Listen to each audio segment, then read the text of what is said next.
सत्याला शोधणाऱ्या आपण सर्व साधकांना आमचा नमस्कार.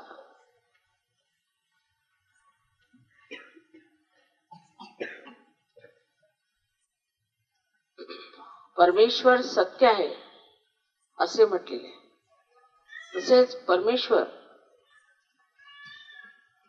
हा प्रेमाचा स्रोत आहे असे म्हटलेले. तेव्हा सत्य आणि प्रेम हे दोन्ही एकीकडे एकवटलेले आहे. अशी ही शक्ती परमेश्वराची कोणती आहे? आपण रोजच कितीतरी जिवंत क्रिया पाहत असतो. ही फुलं आपण बघतो, एका लहान बीजापोटी इतकी सुंदर फुले येतात. एक लहानसं बीज, त्याला इतकी सुंदर फुलं कशी लागतात? आपण कधी विचार सुद्धा करत नाही, फक्त समजून घेतो की आहे, ही जिवंत क्रिया आहे आणि ती आपल्याला जाणण्याची काही गरज नाही. पण ही जिवंत क्रिया घडते कशी? कोण घडवतं? तसंच प्रत्येक मनुष्याची उंची एका मर्यादेत असते. एखाद्या झाडाची सुद्धा उंची, जर आंब्याचं झाड असलं त्याला एक मर्यादा असते, नारळाच्या झाडाला एक मर्यादा असते. प्रत्येक ऋतूमध्ये वेगळे वेगळे शेतीचे कार्य होतात. ही सगळी वेगळी कार्य करण्याची ही कोणची शक्ती आहे? ही संबंध कार्याला घडवून आणते. आपण त्याबद्दल विचारही करत. आणि त्यामुळे आपला जो काही प्रगतीचा मार्ग आहे तो फार एकांकी झाला, एकतर्फा झाला. जेव्हा आपण विज्ञानाच्या गोष्टी करतो तेव्हा विज्ञान हे फारच एकतर्फी आणि त्याच्याचमुळे आपल्याला आश्चर्य वाटेल की परदेशामध्ये त्याच्याबद्दल आपण समजतो की भौतिकतेत फार वाढलेले आहे. ती जी सगळी वाढ आहे ती तोलायची क्षमता त्यांच्यात नाही. ते तोलू शकत नाही, कारण त्यांचा पाया अध्यात्माचा नाही. तो पाया आपल्या देशात, विशेषतः महाराष्ट्रात अत्यंत भरभक्कम असा संत लोकांनी मांडलेला आहे. हे संत साधू महाराष्ट्रात आले, त्यांनी किती गहन कार्य केले आहे त्याची आपल्याला कल्पना सुद्धा नाही.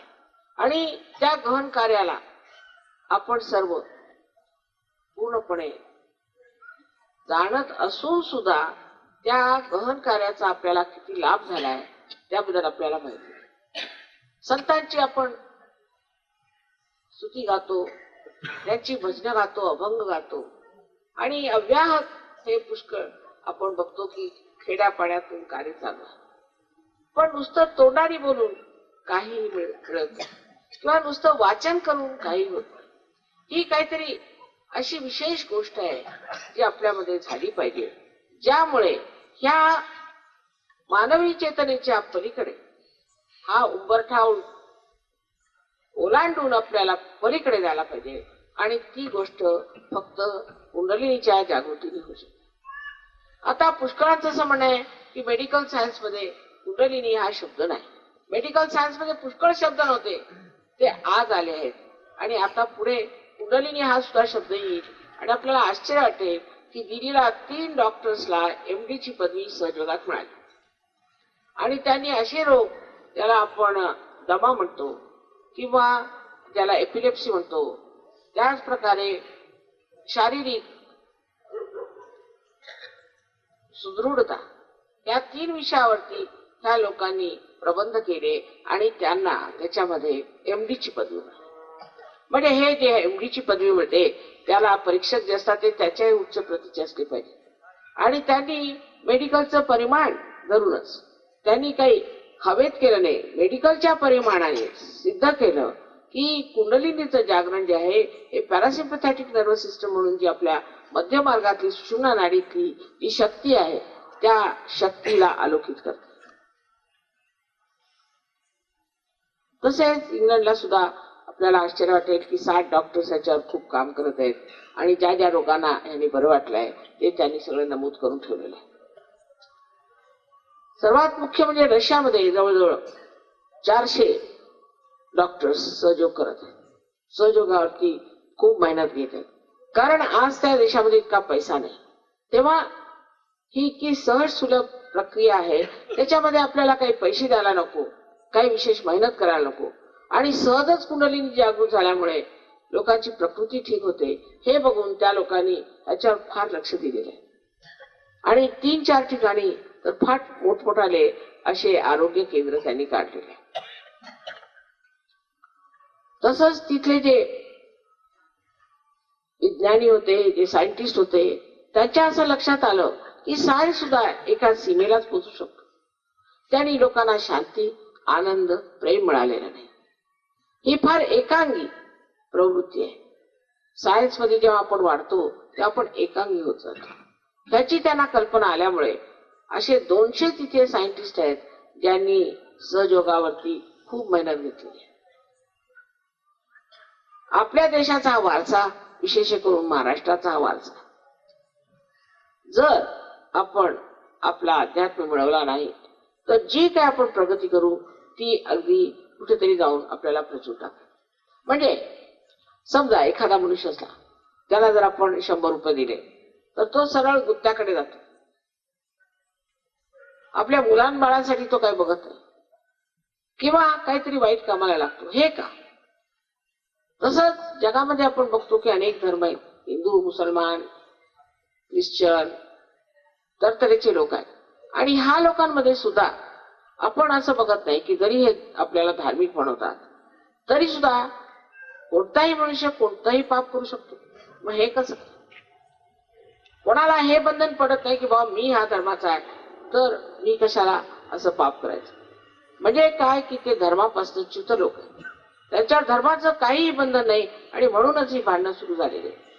सहयोगामध्ये जेव्हा कुंडलिनी जागृत होते, इथे दाखवलेलं नाही आहे कुंडलिनीचं चित्र, पण जेव्हा ती जागृत होते तेव्हा ती 6 चक्रातून जसं काही एखादा सूत्र अनेक मनातून आपण काढावं तशी ती निघते आणि शेवटी हे जे टाळूचं स्थान आहे त्याला फॉन्टेनेल बोन एरिया म्हणतात, त्या जागेतनं ती छेदून, ब्रह्मरंध्राला छेदून ह्या सर्वव्यापी शक्तीला एकाकारिता तिला प्राप्त होते.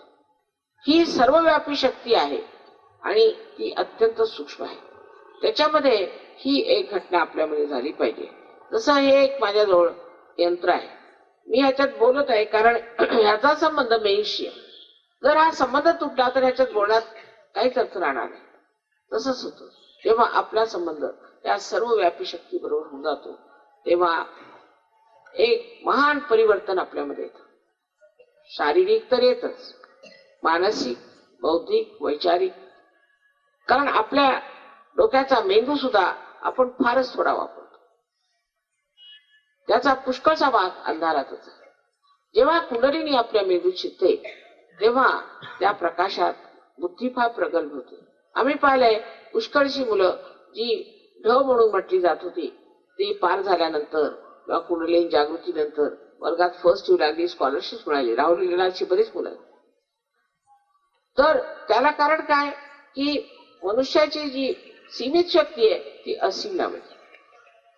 म्हणजे एक व्यक्ती आहे, एक व्यष्टी आहे, ती समष्टी समाज आणि त्यामुळे माणसामध्ये महदांतर येऊ जात. कारण त्या प्रकाशात, आत्म्याच्या प्रकाशात तो बघतो की हे काय, हे मी काय करतो. जसं मी असं उदाहरण देत असते की आपण एक हातामध्ये साप घेऊन उभे असतो आणि साप आम्ही म्हणतोय की साप आहे आपल्या हातात, पण अंधार आहे, डोळे मिटलेले आहेत, काही दिसत नाही. तर असा हट्ट धरू शकतो की नाही हा साप नाही, हे दोरखंड आहे. साप चावेस तर आपण असं म्हणत राहू शकतो, पण जेव्हा का थोडासा प्रकाश येईल लगेच आपण साप सोडून देतो. तसंच आहे. आधी कळस मग पाया. आधी कुंडलिनीची जागृतीने थोडासा अंधुकाचा प्रकाश आपल्यात आला म्हणजे आपल्याला लगेच लक्षात येतं की अरे हे काय आपण. त्यामुळे व्यसनातनं पुष्कळशे लोक मुक्त झालेले. आता इथे मंडळी बसले त्यातली पुष्कळ मंडळी व्यसनात. फार सुशिक्षित डॉक्टर, नंतर हे लोक आर्किटेक्ट्स आहेत, आणखी इंजिनियर्स आहेत, तसेच फार विद्वान लोक आहेत. आणि ह्यांनी जेव्हा पाहिलं की कुंडलिनीच्या जागरणाने आमची व्यसनातून मुक्ती होते. आमच्या लंडनला एक डॉक्टर आहेत, ते सुद्धा व्यसनाधीन होते आणि सहयोगात आल्यावर त्यांचं व्यसन पूर्णपणे सुटल्यावर आज ते 7 सायकायट्रिक हॉस्पिटल्समध्ये 7 ह्याचे इन्चार्ज आहेत. तर आपल्याला हे समजलं पाहिजे की आपल्यामध्ये अनंत शक्ती आहे, आपण अत्यंत शक्तिशाली आहोत. पण ती संबंध शक्ती आपण जोपर्यंत त्या महान शक्तीची एकाकारिता साध्य करत नाही तोपर्यंत ती कार्यान्वित होऊ शकत नाही, तोपर्यंत ती सुप्तावस्थेत आहे आणि तिचा परिणाम आपल्या रोजच्या आयुष्यात होत नाही. इतकंच नव्हे, पण शेती किंवा तुमचे पशुपालन वगैरे ह्या गोष्टी सुद्धा चमत्कार आम्ही बघितला. त्या चैतन्य लहरीनी शेतीमध्ये कधी कधी 10 पट उत्पन्न होतं. आता हे हारेगावलाच आम्ही आलो होतो. हारेगावला लोकांनी सांगितलं माताजी ते ऊस होऊ शकत नाही आणि ते पाण्याचा त्रास आहे, अमुक आहे तमुक आहे आणि आमचं जे आहे ते बंद पडलेलं आहे. मग त्यांनी म्हटलं की माताजी तुम्ही काहीतरी सांगा. तर मी त्यांना म्हटलं बरं. त्यांनी माझ्यापासून चैतन्यमय असं पाणी घेतलं आणि ते जाऊन त्या ह्याच्यात टाकलं, तुमचे जे तिथे कॅनॉल आहे त्या कॅनॉलमध्ये टाकलं. त्यामुळे ह्या वर्षी बघा कितीतरी ऊस आला, कितीतरी प्रमाणात आला. एकदम इतका ऊस आला, त्यांना आश्चर्य वाटलं की ऊस नव्हता म्हणून आमची फॅक्टरी बंद पडली. 4 फॅक्टरीपैकी 2 फॅक्टरी बंद पडल्या. त्याशिवाय त्यांना आश्चर्य वाटलं की हे कसं काय. हे अगदी सोपं काम, हे शिकायला नको, काही करायला नको, फक्त आपल्यामध्ये जी शक्ती ती जागृत करून घेतली. आपल्या आणि संतांमध्ये फार फरक, हे जाणलं पाहिजे. कोणी आज संतांना काही म्हटलं तरी सुद्धा हे जाणलं पाहिजे की त्यांची लायकी आपल्यामध्ये नाही. त्यांची लायकी काय होती, ते कधी कोणत्याही अहंकारात पडले नाही, त्यांनी कधी चोऱ्या माऱ्या केल्या नाही, त्यांनी पैसे खाल्ले नाही, कोणाचा दुष्टावा केला नाही, कुणाला त्रासवलं नाही. ज्यांना त्यांनी छळलं, ज्या ज्या लोकांनी त्यांचा छळ केला त्यांना सुद्धा त्यांनी क्षमा केली. असे ते उदार चरित्र फार मोठे झाले. त्याला कारण त्यांचा संबंध त्या महान शक्तीशी होता आणि त्या महान शक्तीशी असल्यामुळे ही जी शांती, त्यापेक्षाही आपण म्हणू की हा जो आनंद आहे त्या आनंदाच्या डोहात असल्यामुळे त्यांना हे सगळे शुल्लक वाटायचं. जसे काही मच्छर बिच्छर फिरतात किंवा किडे मकोडे इकडून तिकडून येतात, तसंच त्यांना वाटलं की हे काय किडे मुंग्यासारखे हे लोक वागतायत, याच्यात काही अर्थ नाही. कारण ते इतके मोठे होते. ते म्हटलंय तुकारामाने की अणुरेणुहिनी तोट, तुका आकाश आहे एवढा, तरी तो अणुरेणू सारखा दिसत असला तरी तो आकाश आहे एवढा. हे लोक खोटं बोलत नसत, त्यांनीच परमेश्वराबद्दल इतकं सांगून ठेवलेलं आहे. मग आपण त्यांचं काय केलं, त्यांनी आपलं काय बिघडवलंय ते त्यांचं ऐकू नये. पण आपण अशा लोकांची भाषणं ऐकत बसतो जे अत्यंत दांभिक, खोटे, पैसे खाऊ, वाटेल ते धंदे करणारे, पाप करणे.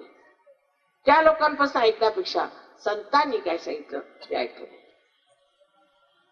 आता ज्ञानेश्वरांनी इतक्या लहान वयामध्ये ज्ञानेश्वरी दिली, शक्य नाही, कोणी लिहू शकत नाही. 23 वर्षाच्या वयात इतकं सुंदर त्याचं निरूपण केलं. आणि विशेष म्हणजे त्यांनी आपल्या एका मोठ्या परंपरेला बदलून घेतलं. ही परंपरा अशी की एका गुरुला एक शिष्य असायचा आणि एका शिष्याची जागृती करायची. ही परंपरा नाथपंथी यांची होती. ज्यावेळी त्यांनी रचना केली आपल्या गुरुना, त्यांचे भाऊ मोठे बंधूच आपल्याला माहिती आहे निवृत्तीनाथ हेच त्यांचे बंधू, हे त्यांचे गुरु होते. त्यांना विनंती केली की कृपा करून मला अशी परवानगी द्या, निदान हे जे गुप्त आपल्याला माहिती आहे ते निदान मी आपल्या समाजाला नुसतं लिहून उघड करून सांगतो, दुसरं काही मला दुसरं काही नको, फक्त एवढं मी सांगू देत. मी दुसऱ्यांना कोणाला जागृती देणार नाही किंवा काही करणार नाही, पण कुंडलिनी बद्दल मला सांगू द्या. आणि म्हणून ज्ञानेश्वरीमध्ये 6व्या अध्यायामध्ये त्यांनी कुंडलिनीचं वर्णन केलं. त्यांनी कुंडलिनीचं वर्णन केलं 6व्या अध्यायात, पण ते या धर्म मार्तंडांना आवडलं नाही. त्यांना आधी त्रास दिला, ते संन्याशीची मुलं आहेत असं म्हणून त्यांचा फार छळ केला. त्याच्या पायात वाणा सुद्धा नव्हता. ते बिचारे इतके दुःखात आणि त्रासात असताना सुद्धा त्यांनी काय सुंदर रचना करून केली आहे. त्यात एक अमृतानुभव म्हणून एक पुस्तक लिहिलेलं आहे. ते फारच वाचण्यासारखं आहे. पण ते वाचायला सुद्धा किंवा ते समजायला सुद्धा तुमच्यात आत्मसाक्षात्कार झाला पाहिजे. नाही तर ते दृष्टीला समजायचं नाही. तुम्हाला वाटेल काहीतरी आहे आपलं भजन. तर असे जे मोठे आपल्या इथे 12व्या शतकामध्ये श्री ज्ञानेश्वर झाले, त्यांनी फार मोठी कामगिरी केली माझ्या मते. कारण त्यांनी समाजाला हे उघडं करून सांगितलं. आज त्यांनी जे उघडं करून सांगितलंय त्याचा साक्षात घेण्याची वेळ आली. त्याचा साक्षात घेतला पाहिजे. आणि तो एक दुसऱ्याला, एक दोन माणसांना नाही, पण सगळ्यांना होऊ शकतो. अहो, रशियासारख्या देशात जिथे त्याने गणपतीचा ग ऐकला नव्हता, ह्या लोकांना गणपतीचा ग कुठे माहित होता. ज्यांना देवाचं नाव माहित होतं असे 16,000 लोक आमच्या प्रोग्रामला येतात. आपल्याला आश्चर्य वाटेल, तिथे स्टेडियम मध्येच प्रोग्राम होतो. 16,000, 14,000च्या कमी लोक येत आहेत. आणखी सगळेच्या सगळे पार होतात. असे देश तिथे जे आहेत, सगळे अशा प्रकारचे देश, त्या सर्व देशात मी गेलेली आहे. आणि त्या सर्व देशांमध्ये मला आश्चर्य वाटलं की हजारोनी लोक येतात. आणि जर समजा एखाद्या 5-6 हजार त्याच्या हॉलमध्ये आम्ही प्रोग्राम घेतला तर खिडकीतून चढून खिडकीत लोंबून इतकी त्यांना उत्कंठा. म्हणजे त्यांच्यामध्ये हे आलं कसं? आपल्याकडे देव धर्म म्हणून जे काही आहे त्याच्यामध्ये खोटेपणा पुष्कळ आले, दांभिक लोक पुष्कळ आले, अंधश्रद्धा आलेली आहे, नसत्या गोष्टी आपल्या डोक्यात भरलेल्या आहेत. आणि ह्या गोष्टीमुळे आपल्यामध्ये एक पडदा आहे. मला वाटतं ते अगदी म्हणजे जसं काय स्वच्छशी पाठी आहे. अगदी स्वच्छ लोक, ज्यांना देव धर्म वगैरे काही माहित नाही, बरं आहे. कारण ज्यांना माहित आहे त्यांना हा कोणता तरी गुरु ठेवलेला आहे, नाहीतर काहीतरी आम्ही आता मी सप्ताह आमका तमका हे सगळं चालू असतं. हे नुसतं व्यर्थ आपलं आयुष्य घालवणार. कुणी सांगितलं होतं सप्ताह करा म्हणून? फक्त एवढं म्हटलं होतं की तुम्ही देवाचं नाव घ्या. त्याचा अर्थ असा नाही की 1,00,000 तुम्ही देवाचं नाव घ्यायचं. देवाचं नाव एवढ्यासाठी घ्यायचं की देवाची आठवण राहिली पाहिजे. पण इकडे देवाचं नाव घ्यायचं आणि तिकडे दारू प्यायची, त्याला काय अर्थ आहे? जर धर्म तुमच्यामध्ये मुरलाच नाही, तुमच्यात उतरलेला नाही, तर अशा धर्माला तरी काय अर्थ आहे? तेव्हा ही अंधश्रद्धा आपल्यामध्ये, आणि अशा रीतीने अनेक लोकांनी तरतरीने आपल्याला असं सांगून की आपण पापी आहात, आपण हे चुकलंय ते चुकलंय, म्हणजे इतकं मिंद करून टाकलेलं आहे की मनुष्याला असं वाटतं की असं जर आम्ही केलं नाही तर आमचा पुढचा जन्म कसा होणार, आमचं कसं काय होणार. ह्या भीतीने सुद्धा माणसं वाटेल ते करतात. मग ह्या मागच्या लोकांना आपण पैसे देतो. पैशाचा आणि परमेश्वराचा काय संबंध असेल सांगा बरं? त्याला काय माहिती आहे का परमेश्वराला पैसे काय असतात? त्याला काय बँका माहिती आहेत का?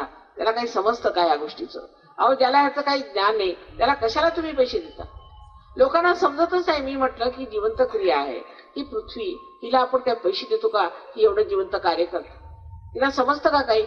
तिला जर पैसे दिले तर. आता आम्ही कुठे गेला की लोक पैसे द्यायला आधी सवय झाले. एका वेळेला म्हटलं की तिने 5 पैसे दिले. म्हटलं बाबा आम्ही पैसे घेतले, मग 25 पैसे तरी घ्या.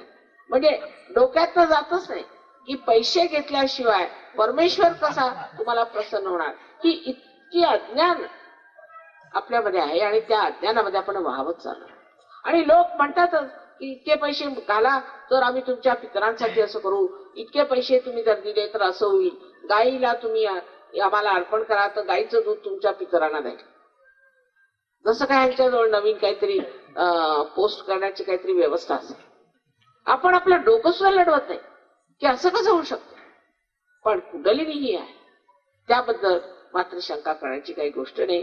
कारण कुंडलिनी ही आहे आणि ती ब्रह्मरंध्रात जेव्हा भेदन करते तेव्हा तुम्हाला जाणवेल की तुमच्याच डोक्यातून थंड थंड अशा लहरी.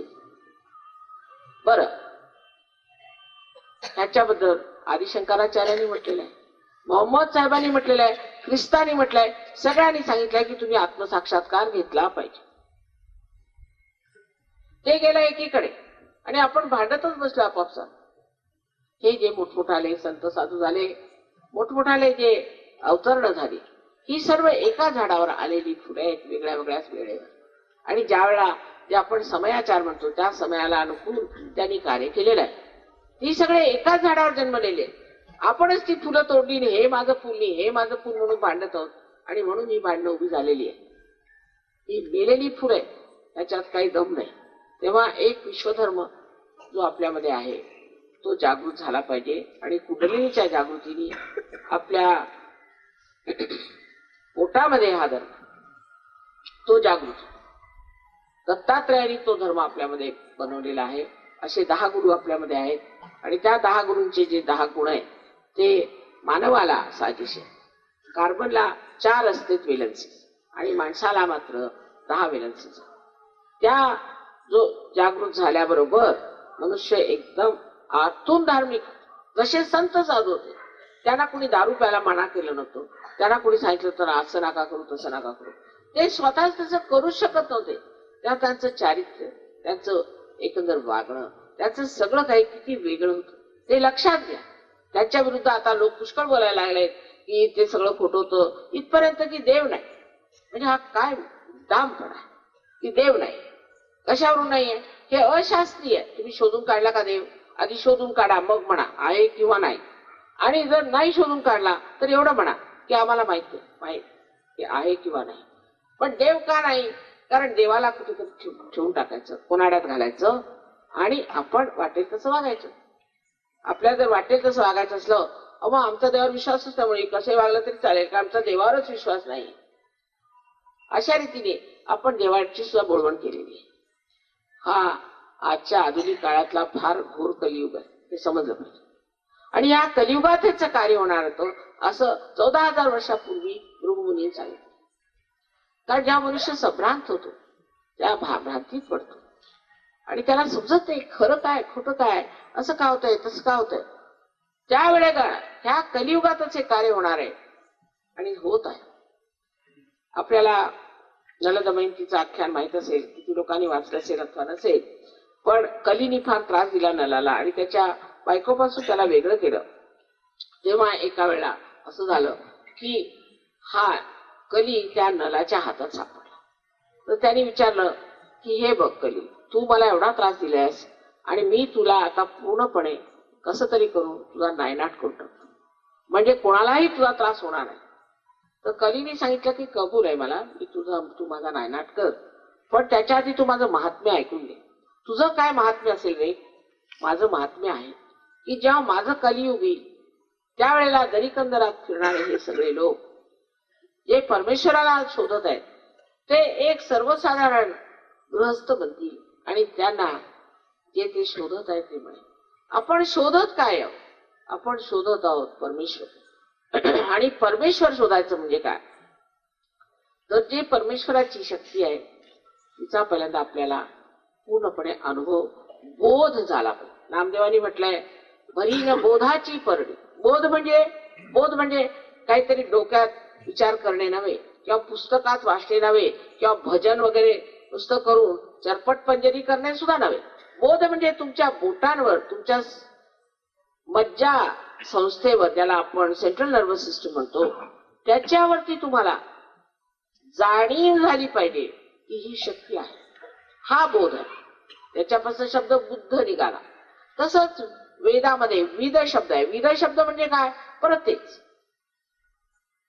आणि ख्रिस्ती धर्मामध्ये जे सुरुवातीला ख्रिश्चन लोक होते त्यांना ग्नॉस्टिक्स असं म्हणायचं. ग्न शब्द आपल्या ज्ञानापासून ग्न, तर त्या ग्न पासूनच हा ग्न शब्द उत्तर हिंदुस्थानात ग्न म्हणतात. त्याच्याला जाणलेले जे ज्ञानी, ज्ञानी म्हणजे नुसते धर्ममार्तंड नव्हे, पडत मूर्ख नव्हे, पण ज्यांनी जाणलंय. आणि ते जाणणं तुमच्या हातावर, तुमच्या सेंट्रल नर्वस सिस्टमवर जाणणं. ते झाल्यावर मग तुमच्यामध्ये सगळ्यात मोठी जी गोष्ट होते ती अशी की तुम्ही सामूहिक चेतनेमध्ये जागृत होता. आता फार मोठा शब्द वाटतो पण तसं काही नाही. दुसरा कोण आहे? जर सर्वच आपल्या शरीराचे अंग प्रत्यंग आहे तर दुसरा कोण आहे? तुमच्या हातावरच तुम्हाला लक्षात येईल की तुम्हाला कळेल ह्या माणसाला काय त्रास आहे. तसं स्वतःबद्दल आत्मज्ञान झाल्यावर कळेल की मला काय त्रास आहे. ही चक्र कोणची आहेत? ती चक्र फक्त जाणून घेतली की आता समजा हे जर बोट धरलं, ह्या बोटाला जर त्रास होत असला, त्याला गरमी यायला लागली, तर असं समजायचं की तुमच्या हृदयावरती काहीतरी त्रास आहे, हार्टला काहीतरी त्रास आहे. आता हे इतकं शास्त्र शुद्ध आहे कारण हे केवळ ज्ञान आहे, त्याच्यामध्ये शंका कुशंका कुठे याची गरजच नाही. लहान मुलं असेल तरी ते तोही म्हणेल की हे बोट धरतंय किंवा हे बोट धरतंय. 10 मुलं जरी तुम्ही बसवली त्याचे डोळे बांधले तरी ते तेच सांगणार. मग त्यावर फक्त एवढं पाहून घ्यायचं की ह्या बोटाचा अर्थ काय, हा, आणि हे कसं नीट होणार, एवढं कळलं म्हणजे झालं. तुम्ही स्वतःच लोकांना बरं करू शकता. मला करण्याची काही गरज आहे, आधी स्वतःला बरं करून घ्यायचं आणि मग लोकांना बरं केलं. पण ह्याच्यात एक गोष्ट आपली गहनता, आपल्यामध्ये पूर्वजन्माची फार गहनता आहे. त्यामुळेच तुम्ही ह्या महाराष्ट्र देशात जन्माला आले. हे लोक तुम्हाला सगळ्यांना साधू संत समजतात, कारण यांचं असं मत आहे की महाराष्ट्रात जन्माला येणारा म्हणजे केवढा पुण्याईने भरलेला, पूर्वजन्मी आम्ही बहु पुण्य केले म्हणून इथे जन्माला आलो असं ह्यांना वाटतं. आता आपण समजा की जर ही गोष्ट असली खरी तर आपल्यात गहनता किती असली पाहिजे आतमध्ये, आणि त्या गहनतेला आपण उतरलं पाहिजे. जोपर्यंत तुम्ही त्या गहनतेला उतरत नाही तोपर्यंत सहयोग तुमच्यात पुरत नाही. तो मुरल्यावर तुम्हाला लक्षात येईल की इतकं सहज आहे हे कार्य, त्याच्यामध्ये पैसे लागत नाही, त्याच्यामध्ये काही प्रसिद्धी लागत नाही, काय लागत नाही. फक्त तुमच्यामध्ये इच्छा असायला पाहिजे, फक्त शुद्ध इच्छा असायला पाहिजे की माझा आत्मसाक्षात्कार झाला पाहिजे. आता सगळ्या इच्छा आपल्या आहेत. आता आपल्याला इकॉनॉमिक्सचे कायदे माहिती असतील की कोणतीही इच्छा एकसाथ कधीही माणसाला संपूर्ण सुख देऊ शकत. आज मला वाटलं की समजा मी एक मोटर घ्यायला, तर ती घेतल्यावर वाटते घर बांधा. ती मोटर घेतली त्याच्यानंतर काही आनंद नाही, मग घर बांधायला. घर बांधल्यावर वाटतं आता आणखीन काहीतरी करावं.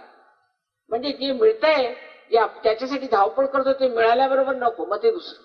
म्हणजे काय, म्हणजे तुमची शुद्ध इच्छा नव्हती. पण शुद्ध इच्छा एकच आहे, आणि शुद्ध इच्छा ही आहे की आपल्याला कदाचित माहिती नसेल, त्याच्याबद्दल जाणीवही नसेल आपल्याला, पण शुद्ध इच्छा आपल्यामध्ये जी सुप्तावस्थेत आहे ती म्हणजे आपली कुंडलिनी. आणि ती शुद्ध इच्छा ही आहे की माझ्या जीवाचा शिवाशी संबंध झाला, मला आत्मसाक्षात्कार मिळाला. त्या कुंडलिनीचा संबंध त्या सर्वव्यापी शक्ती झाला पाहिजे. ही खरी शुद्ध इच्छा आहे. आणखी कुंडलिनी सुद्धा ही शुद्ध इच्छेची शक्ती आहे. पण आश्चर्याची गोष्ट आहे की आपले सगळ्यांची वेगळी वेगळी कुंडलिनी, आणि प्रत्येकाची कुंडलिनी त्यांची आई आहे, कारण तीच त्यांची जन्मदात्री.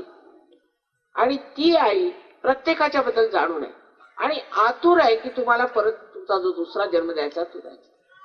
आणि त्यासाठी ती मेहनत करते. ती वाट बघून आहे की अशी कोणची वेळ येईल की ज्या वेळेला मी माझ्या मुलाला हा अधिकार देईन. तेव्हा हा आपला जन्मसिद्ध अधिकार आहे. योगाला प्राप्त होणं हा आपला जन्मसिद्ध अधिकार आहे, तो आपण घ्या. आपल्या देशामध्ये फार मेहनत करावी लागते, पण लोक इतके चांगले आहेत की कुंडलीच्या जागृतीची मेहनत नको, फक्त इकडून तिकडे फिरायला. कारण आपले रस्ते वगैरे इतके सुंदर आहेत ते सांगायलाच नको. त्या मानाने तुम्ही कोणत्या तर देशात गेलात, विशेषतः महाराष्ट्राचे रस्ते जितके खराब आहेत इतके तर हिंदुस्थानात कुठेच रस्ते खराब आहेत. आदळत आपलं सहर्ष तुमचं स्वागत होत असतं. पण तरी सुद्धा इथे लोक जे आहेत त्यांच्यात ती गहनता आहे. ते पूर्वपुण्याईने सजलेले लोक आहेत. तेव्हा त्यांच्या पुढे मला जायलाच पाहिजे, त्यांच्यावर मेहनत करायलाच पाहिजे. कारण हे तुमचं देण्याचं राहिलेलं आहे, ते दिलंच पाहिजे. तुझं आहे तुझं पाशी, ते आपल्याला दिलं पाहिजे. आणि त्यासाठी म्हणून सारखी माझी मेहनत चालू आहे. बरेच वर्षापासून मी महाराष्ट्रात येते, लोणीला सुद्धा पूर्वी आले होते मी. पण आपल्यामध्ये गहनता तेवढी जी आहे ती आपण अजून जाणली नाही, त्यात उतरलो नाही. नाहीतर आपण कुठल्या कुठे जाऊ. आता ह्या लोकांना बघा, हे कसे उतरले.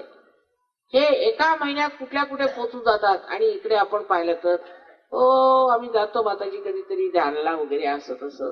पण आता मला हा रोग झालेला आहे, बरं तो ठीक केला, परत अहो ध्यानाला जात जा, ठीक करून घ्या. कारण हे सामूहिक क्रिया आहे, एकट्याने बाहेर. आम्ही घरी पूजा त्याने काय होणार.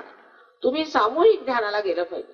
सामूहिक ध्यानाला गेल्यावर मग मी बघते तुम्हाला कोणता रोग होत होतो, कोणता त्रास होतो. अहो कुठल्या कुठे जाऊन पोचाल तुम्ही. पण तेच एक आपल्याला येत नाही की सामूहिक कार्य आहे, आपण गेलं पाहिजे, सेंटरवर गेलं पाहिजे आणि त्याचा लाभ घेतला पाहिजे. त्याच्यामध्ये तुम्हाला काही पैसे द्यायला नको, काहीही तुम्हाला त्याच्यामध्ये त्रास घ्यायला नको. फक्त एवढं की थोडासा वेळ काढून आपल्यासाठी, आपल्या आत्मसाक्षात्कारासाठी थोडी तरी मेहनत केली. आणि हे सामूहिक कार्य आहे. जर सामूहिक ते तुम्ही उतरले नाही तर हे कार्य होऊ शकत नाही. म्हणजे समजा जर आमचं एक नख तुटलं तर ते पडून राहिले एकीकडे. जिवंत तेथे लक्षात ठेवलं पाहिजे की संबंध जी शरीर आहे त्या शरीरालाच निगडीत असलं पाहिजे, त्याला जुळून असलं पाहिजे. त्यातून तोडून तुम्ही जिवंत राहू शकत. तेव्हा सामाजिक, आर्थिक, मानसिक, तुमच्या राजकारणाचे प्रश्न सगळे ह्याने बदलू शकतात. कारण हे सगळे प्रश्न आपण मानवानेच तयार केलेले. जर मानवामध्ये परिवर्तन झालं आणि तो एक नवीन मानव झाला समजा, तर एक नवीन दुनिया तयार होईल. आमच्या सहयोगामध्ये मला तरी वाटतं 40 तर त्यांनी देश सांगितले, पण तसे 56 देशामध्ये सहयोग चालू. 56 देश. आणि आता ते लोक सगळे येतात प्रत्येक वर्षी. परत आम्ही गणपतीपुळ्याला जवळजवळ सगळ्या देशातले प्रतिनिधी असतात. पण मी कधी यांना भांडताना पाहिलं नाही, कागाळ्या करताना पाहिलं नाही, काही त्यांच्यामध्ये काही प्रश्न नाही, काही सगळे समर्पण. आणि जे तुकारामांचं वर्णन आहे ते तुम्हाला बघायला मिळतं की एक आनंदाच्या डोळी. परत जे पसायदान म्हणून श्री ज्ञानेश्वरांनी लिहिलंय ते तुम्ही साक्षात बघा, ते साक्षात आहेत. हे लोक चालले तिथून. तर आपल्याला समजलं पाहिजे की आपला हा सगळा वारसा असून ह्या लोकांनी मिळवायचं आणि आपण मिळवायचं म्हणजे आहे काय, त्याला अर्थ काय? आपण आज गरीब आहोत असं लोकांचं म्हणणं आहे. अहो ती गरिबी बरी आहे श्रीमंतीपेक्षा. इथे हजारो लोक, हजारो तरीचे भयंकर अगदी असे काही त्यांच्यासमोर प्रश्न आहेत, त्यांची उत्तरच त्यांना मिळणार नाही. अशा भयंकर स्थितीत ते लोक गेलेले आहेत. कारण तिथे म्हणजे जे एकदम बेछूटपणे कोणत्याही अध्यात्माच्या आधाराच्या विरुद्ध, कोणत्याही नैतिक मूल्यांच्या विरुद्ध हे लोक वाटेल ते करतात आणि मग त्याची फळं भोगावी लागतात. आणि ती फळं भयंकर अशा परिस्थितीत त्यांना घातलेलं आहे की ह्यांना तर असं वाटतं की आज आम्ही नष्ट होतो की उद्या नष्ट होतो. तेव्हा आपण समजून घेतलं पाहिजे की आपल्याला देवाने हा फार मोठा वारसा दिलेला आहे. आणि ह्या वारसाने आपलं जर परिवर्तन झालं तर का घेऊ नये ते परिवर्तन, आणि का आपण म्हणून घेऊ नये. आणि ते फुकट आहे. उद्या जर मी वाटतं ते फुकट एक हिरा आहे, तुम्हाला हवा असता तर या. ऑस्ट्रेलियावर लोक येतील, मग हा तुमचा हिरा, तुमचा आत्मा मी म्हणते तुम्ही तो जाणून घ्या. तर सत्य एक आहे की तुम्ही आत्मा, तुम्ही शुद्ध आत्मा. ते शरीर, मन, अहंकार आदी ह्या व्याधी तुम्ही नाही, या उपाधी आहेत. पण तुम्ही शुद्ध आत्मा हे पहिलं सत्य. आणि दुसरं सत्य असं आहे की चराचरात ही पसरलेली सूक्ष्म सृष्टी परमेश्वराच्या प्रेमाची, तिला आपण परमचैतन्य म्हणतो, तिला आपण ब्रह्मचैतन्य म्हणतो, तिला रूह असं म्हणतात. त्या परमात्माच्या प्रेमशक्तीला आपण प्राप्त झालं पाहिजे. आणि मग परमेश्वराच्या साम्राज्यातून बसा. मग बघा तुम्ही काय किती मोठे, तुमच्या गौरवाला तुम्ही जाणार तेव्हाच. आता तर तुम्हाला असं वाटतं की आम्ही आहोत कोण, सगळे जण तुम्ही महान आहात. तर ते प्राप्त करावं आणि स्वतःची महानता जाणून घ्यावी. आपला सर्वांस माझा अनंत आशीर्वाद. आता एक 10 मिनिटं आपल्याला आत्मसाक्षात्काराचा अनुभव होईल. आणि त्यासाठी ज्या लोकांना हवा असेल त्यांनीच बसावं.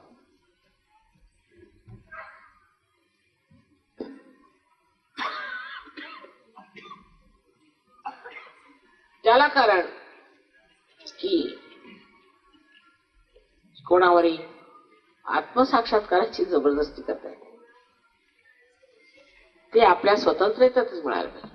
कारण आपली स्वतंत्रता परमेश्वराने जेवढी दिली आहे त्या स्वतंत्रतेला पूर्ण मान्यता एवढ्यासाठी द्यायची की आता संपूर्ण जर तुम्हाला स्वतंत्र व्हायचं असलं आणि समर्थ व्हायचं असलं तर पहिल्यांदा जी तुमच्यामध्ये स्वतंत्रता आहे ती मान्य केली. जर आपल्याला आत्मसाक्षात्कार नको हवा असला तर आपण कृपा करून जावं. आणि जर हवा असला तर बसावं. 10 मिनिटांमध्ये ही गोष्ट होणार आहे. त्याला काही विशेष वेळ लागत नाही. रामदास स्वामींना विचारलं एकदा की कुंडलिनी जागृतीला किती वेळ लागतो, तर त्यांनी शब्द वापरला तत्क्षण. पण देणारा पाहिजे आणि घेणारा पाहिजे. आता देणारे तर आहेतच, पण घेणारे बघितले पाहिजेत. तेव्हा पूर्ण मनामध्ये अशी इच्छा करायची की आम्हाला आज आत्मसाक्षात्कार घडला. आपल्या सर्वांना त्यासाठी 3 अटी मान्य कराव्या लागतात. पहिली अट अशी आहे की आमचं असं चुकलं, आम्ही हे पापी, आम्हाला कसं मिळणार वगैरे वगैरे, जी न्यूनतेचे आपल्यामध्ये भावना भरलेल्या आहेत त्या सगळ्या तुम्ही नष्ट करून टाकायच्या. मागलं सगळं विसरून जा. माझं हे चुकलं, मी हे करतो, अमुक पाप करतो, तमुक पाप करतो, हे सगळं आपण विसरून जायचं. कारण आपण मानव आहात आणि मानवच चुका करू शकतात. तुम्ही काही परमेश्वर नाही जे चुका नाही करणार. म्हणून माझं हे चुकलं ते चुकलं असं मनामध्ये आणायचं नाही. आणि जे लोक तुम्हाला असं सांगतात तुम्ही पापी आहात ते स्वतः पापी असं लक्षात ठेवून तुम्ही आपल्याबद्दल स्वतःची क्षमा करा. आणि दुसरी अशी अट आहे की एकसार सगळ्यांना क्षमा करा. म्हणजे तुम्ही क्षमा करा अथवा नका करू, तुम्ही काही करत नाही, पण एक मिथ्या गोष्टीसाठी मात्र आपलं उगीच आपल्याला त्रास करून देतो. आणि जो मनुष्य तुम्हाला त्रास देतोय तो मात्र आरामात, आणि तुम्ही मात्र उगीच स्वतःला त्रास देता विचार करून, कारण तुम्ही त्याला क्षमा करता. मग असले उलटे प्रकार कशाला? पण प्रत्येक माणसाबद्दल विचार करू नका, व्यक्तिगत विचार करायचा नाही. सगळ्यांना एकसाथ क्षमा करून टाकले असं म्हणायचं. मग एकसाथ दिलदारपणाने आम्ही सगळ्यांना एकसाथ क्षमा करून टाकली, ही दुसरी अट. जर तुम्ही क्षमा नाही केली तर डोक्यात गरम येईल, थंड नाही येणार आणि कदाचित कुंडलिनी जागृत नाही होणार. तिसरी अट म्हणजे अशी की आम्ही कोणत्याही जातीचे, पंथाचे, कोणत्याही धर्मात आलेले लोक असलो तरी आम्हाला आत्मसाक्षात्कार मिळणार, हा पूर्ण आत्मविश्वास आपल्यामध्ये असला पाहिजे. मिळणारच का मिळणार, ह्या 3 अटी जर आपण स्वीकारल्या तर आपली जागृती होण्यात कोणीच त्रास होणार. दुसरं म्हणजे की ब्रह्मरंध्र जे आहे ते टाळूमध्ये आहे, म्हणून आपण टोप्या काढून ठेवतात. आणि तसंही आई समोर आपण काही टोपी लावून जात नाही, कोणी काय मिनिस्टर नाही, मी टोप्या काढतो.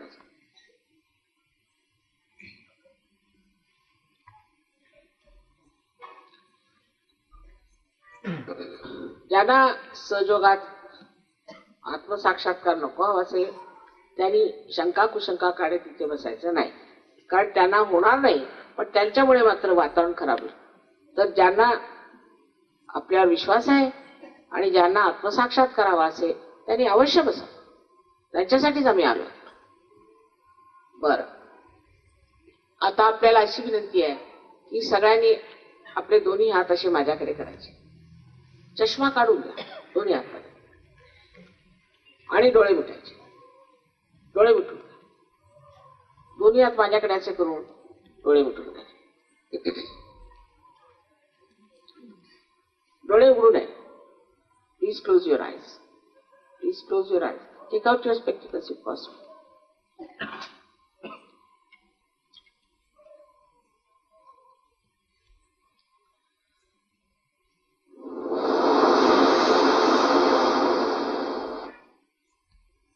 Increase the volume of this one.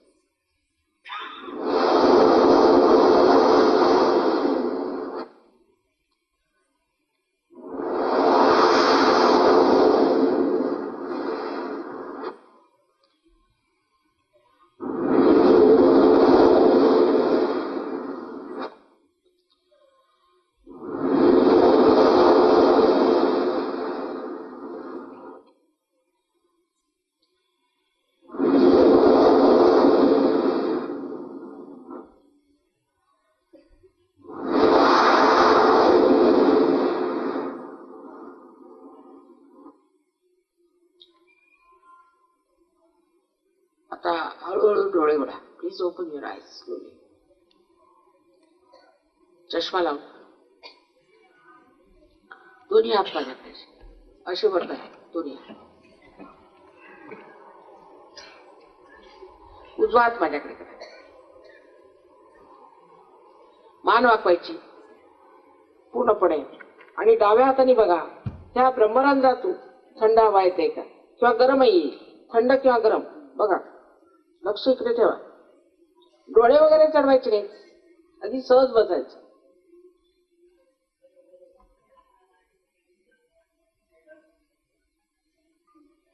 कोणाकोणाला फार जोरात दूरवर अधांत्री हात धरायचा, डोक्यावर नाही, अधांत्री.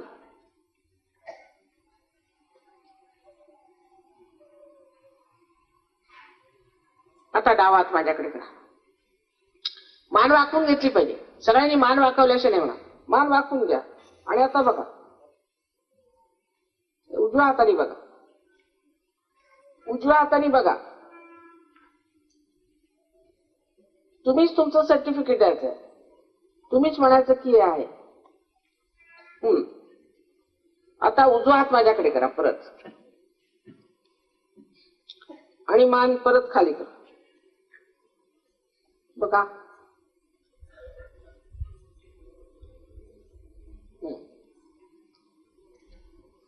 आता दोन्ही हात आकाशाकडे करायचे आणि एक प्रश्न विचारायचा. श्री माताजी, हे ब्रह्मचैतन्य आहे का, किंवा श्री माताजी परमेश्वराची प्रेमशक्ती आहे का, असा प्रश्न 3दा विचारा. कोणताही एक प्रश्न विचारा 3दा मनामध्ये.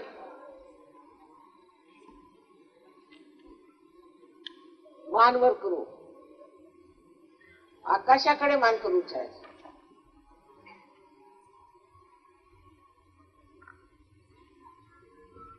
आता हात खाली.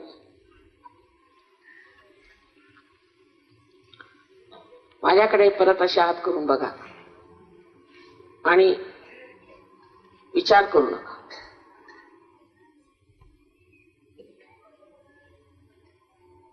ही निर्विचार समाधी आहे. ज्या लोकांच्या हातामध्ये किंवा डोक्यातून गरम किंवा थंड अशा लहरी आल्या असतील, अशा सर्व लोकांनी दोन्ही हात वर करायचे.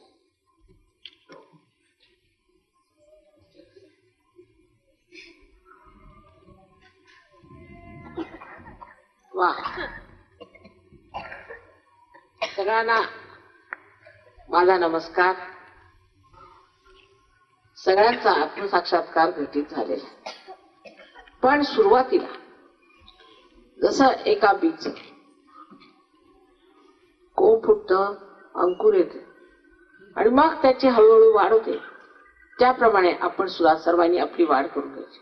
आता तुम्हाला कोणी गुरु नकोत, कोणी नकोत, फक्त तुम्ही स्वतःच गुरु व्हायचं.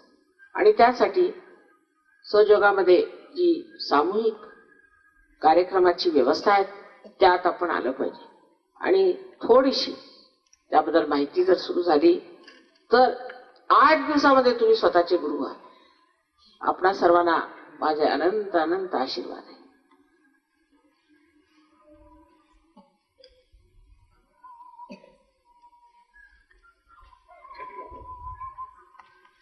आता पायर वगैरे येण्याची आपल्याकडे फार पद्धत आहे. दर्शनाला देवळात आहेत बसलेल्या देवी बऱ्याच. आणि जोपर्यंत तुमच्या आत्मसाक्षात्काराची पूर्णता होत नाही तोपर्यंत काही पायावर यायची गरज नाही, काही त्याची गरज नाही. आम्ही तुमच्या बद्दल नेहमी विचार करतो आणि नेहमी माझ्या चित्तातच आता. तेव्हा दर्शन वगैरे घेण्याची काही गरज नाही किंवा ह्याबद्दल वादविवाद करण्याची सुद्धा गरज नाही. जे काही झालं, घटित झालेलं आहे, ते काय आहे ते आपण आज जाणलं पाहिजे. तर ह्याच्यात जर तुम्ही विचार सुरू केला तर परत विचाराच्या पातळीवर आल्याबरोबर ती निर्विचारिता सुटेल. म्हणून विचार करायचा नाही, शांतपणाने घरी जायचं, एक दुसऱ्यांशी वादविवाद करायचा नाही आणि आनंदाने योगनिद्रेत जायचं. पुढच्या वर्षी तुम्ही इथे फार मोठाले सहयोगाचे वृक्ष उभे कराल अशी मला आशा आहे. आमचे आपल्याला अनंत आशीर्वाद आहे.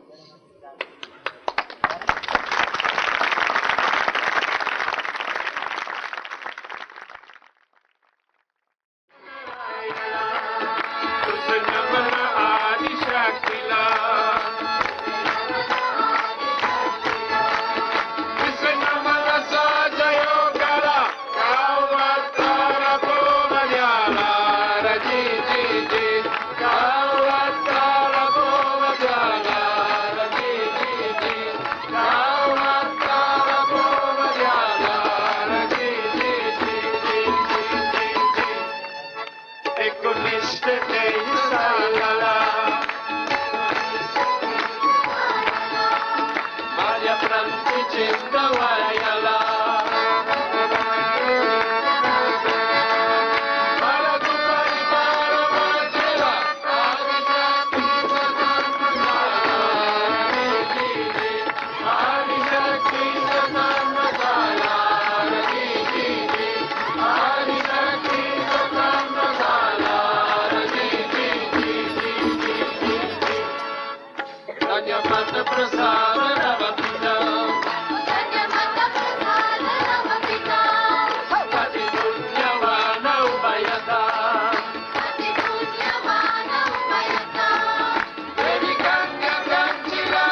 नामदेवाचा जोगवा म्हणतो. नामदेवा ते गोंधळी आहेत तसे हे आईचे गोंधळी आहेत आणि त्यांच्यापासून जाऊन हे शिकले नामदेवांचा जोगवा. आईला योग मागितला. हजारो वर्षापासून आपल्या देशामध्ये आईला लोक खेड्यापाड्यातून योग मागत आणि तो आज आपल्याला लाभला. पण हे लक्षात घेतलं पाहिजे की महालक्ष्मीच्या देवळामध्ये आंबेला उदो उदो म्हणतात. आंबे म्हणजे पूर्ण ती कुंडली आणि महालक्ष्मीच्या देवळात का? कारण जी मधली शक्ती जिला आपण पॅरासिम्पॅथेटिक नर्वस सिस्टम म्हणतो ती खरं म्हणजे महालक्ष्मीची शक्ती आहे आणि तिला सुषुम्ना नाडी असं म्हणतात. त्या सुषुम्ना नाडीमधनं तू जागृत हो म्हणून महालक्ष्मीच्या देवळात बसून ते म्हणतात की हे आंबे हे कुंडलिनी तू जागृत हो. तेव्हा हे ऐकण्यासारखं आहे, फार सुंदर लिहिलेलं आहे, अत्यंत सुंदर आहे, इतकं बारीक त्यांचं लिखाण आहे नामदेवांचं.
चरणाचे आम्ही दास आहोत, तुझे निर्मला नाम आम्ही स्मरावे, तुझ्या पूजनी तुझे निर्मला नाम आम्ही स्मरावे, तुझ्या पूजनी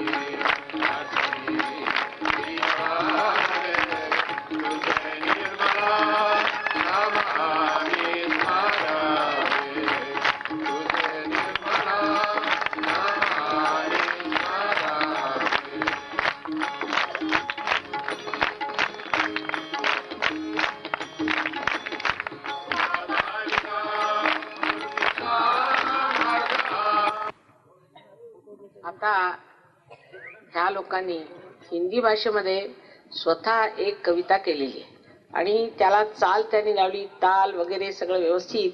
किती सुंदर कविता केली ती आपण ऐका. सार्थ जन स्वर करा.